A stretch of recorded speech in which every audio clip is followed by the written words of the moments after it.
Hey everyone, I'm here with Legato. Excited to sit down and chat with you for a little bit, learn a little bit more about you, your history with the game. First and foremost, we're going to start with this. Tell me about your history with auto chess. When did you start playing?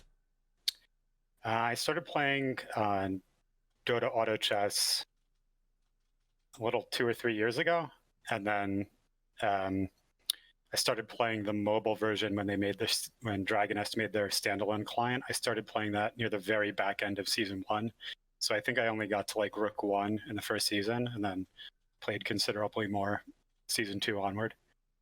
Yeah, and obviously this is your first season for the Mobile Open, competing in the playoffs, but you came in as with a really stellar score. You came in as our number one seed. Talk to us about that process because obviously you're competing against a lot of other really experienced players. How was it qualifying for the playoffs? To be honest, it was fine, right? Like there's a lot of very talented players, but it's not totally different than playing ladder. There's a lot of talented players on ladder also. So just play your game, and it worked out.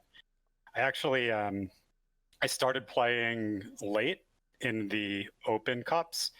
I didn't even really know about ESL, and then Silent. I used to play duos with Silent, and he pretty much quit the game other than to play ESL and then to practice for ESL. So he said, you got to get in there. So I think I missed three of the 12 cups in the open phase, but had enough points to advance. And then in phase two, I did pretty well. I mean, just goes to show they don't need to necessarily play in every single one. If you can put up those sick numbers, walk away with a couple of wins. And so far, the playoffs have been looking pretty good. Obviously, again, we've talked about this idea that you're in a group with a lot of really talented players. They've got a good grasp on the meta, but clearly you do as well. Even talking to Zath going into this, getting his thoughts on how the meta is at right now, it seems to be quite a few strategies are viable. Is that something you're finding as well? There are quite a few viable strategies, and I think right now the meta is not in the healthiest place because insect more often than not suppresses a lot of build diversity. The real challenge is how do you balance out when to roll when other players are going for insectoid versus when do you conserve your mana versus your economy, when do you conserve your health. But that's stuff that comes with experience.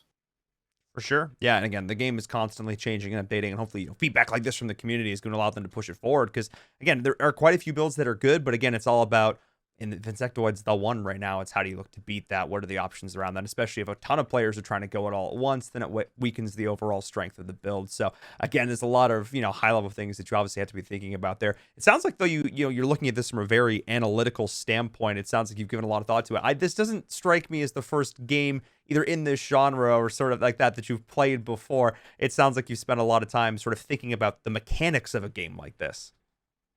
Yeah, I played Warcraft 3 competitively from 2001 to 2008. Um, Actually, I played in ESL probably from 2003 to 2008. ESL had the best Warcraft 3 league, an international league called WC3L, and it had the top teams from South America, North America, Europe, and Asia.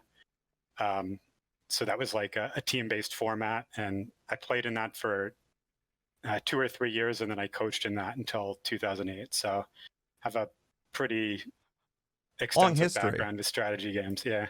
Yeah, no, but that's awesome. I mean, esports has been a part of your life for, almost 2 decades now, it sounds like, which is really cool to hear that, still competing, still getting involved. What word of advice or words of advice do you have for folks who are looking to take the plunge into esports and, particularly starting here with mobile? I think for for any competitive game, the best thing that you can do is play a lot and learn, right? Look at what your opponents are doing. Anytime you can get footage of top players, look at what they're doing. Ask yourself why they're making the decisions that they're making, and try to think about what you would do, and see what they do, and where there are differences. Ask why. So, especially in a game like auto chess, where you have the opportunity to observe top players playing ladder all the time, right? Just with the button in the upper right hand corner where you log in. A lot of games in the past, the knowledge was more siloed, and people would conserve strategies and try to hide strategies for tournaments. It's not really it's not really viable in a game like this because everyone's trying their best to rank up in ladder. It's a pretty hard environment. So it's just about refining the strategies that you do like and making yourself more versatile and able to adapt in different situations. Yeah, all about putting in the practice against knowing what you're wanting to do, what other players are wanting to do, and then having enough repetition on those situations that you know roughly what the best outcome is. You sort of go along the maze and go down that path. No, it's fantastic to hear, and I agree 100%. But it's awesome to hear you've started competing back in 2003. That's absolutely crazy, and here again in 2020. We're obviously really excited to have you here in the tournament. And any final words and thoughts? Any shout outs before we say goodbye? Shout out to Silent. Wouldn't be playing without him. And shout out to the other people in my Nations Cup team, K Bunny, Obstra, Rhaegar, and Leroy. And good luck to them going forward. Awesome. Well, thank you so much for sitting down, chatting with me, and best of luck in the games. All right. Thanks, guys.